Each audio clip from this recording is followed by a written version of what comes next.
ça la vie d'un colocataire. Faut pas oublier qu'à la base t'as pris un coloc pour faire des économies. Et au final tu niques ta thune dans les soirées, les pizzas et les paris perdus. Tu reçois du monde à manger et tu sais pas comment faire avec tes 3 assiettes, 2 fourchettes et un couteau pour 4. Les légumes bio et les produits sains c'est terminé. Tu cherches un t-shirt pendant des semaines jusqu'au moment où tu le retrouves sur les épaules de ton coloc. Du coup t'as plus vraiment d'affaires personnelles. Chaussettes, caleçons, serviettes de bain, ça tourne. Il arrive toujours ce moment où tu vas aux toilettes et ton coloc a zappé de tirer la chasse d'eau. D'ailleurs quand tu arrives aux chiottes, plus de PQ. Tu checkes dans le salon, plus de PQ. Tu checkes dans la cuisine, plus de sopalin. Alors tu t'es mis à faire des réserves de secours dans ta chambre. Le four et la gazinière ne servent jamais. Le micro-ondes est la solution à toute cuisson. Souvent, il y a plus de verre. Alors tu prends l'apéro dans un bol, mais il y a plus de bol, alors tu prends une casserole. T'as toujours l'impression de plus participer aux corvées que les autres, alors que t'en branles pas une. T'es jamais calé comme tu veux dans le canapé. Tes plantes vertes finissent toujours par crever, à part quand ton coloc fait pousser. Parfois, c'est lui qui choisit le film. T'as vu bien plus de navets depuis que t'es en coloc que depuis le reste de ta vie. Du coup, avec tout ce merdier, tu bois beaucoup plus, 3 bières minimum par jour. Il y a des montagnes de cadavres de bouteilles vides devant l'entrée. T'as beau ranger l'appart 10 fois par jour, à quoi bon? Il sera toujours aussi sale. Tu finis jamais le pot de pâté ou de maillot, question de respect. Au final,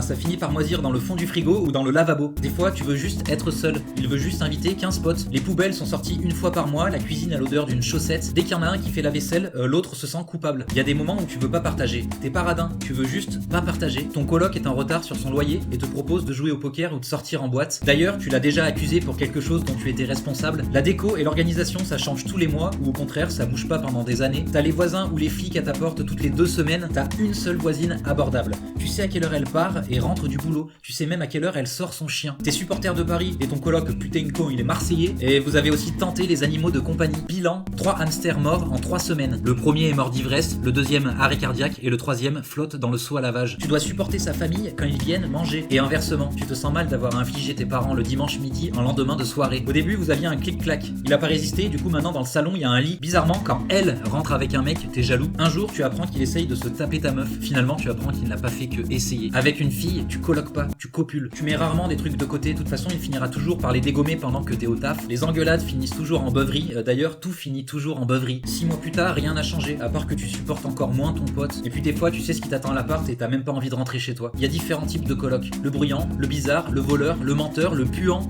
Toi t'as toujours pas trouvé le normal encore. Quand tu le trouves, c'est lui qui se barre parce que c'est peut-être toi qui as un souci. C'est comme une histoire d'amour, quand tu déménages tu te rappelleras que des bons moments. Et non, c'est faux, tu te rappelleras que des emmerdes.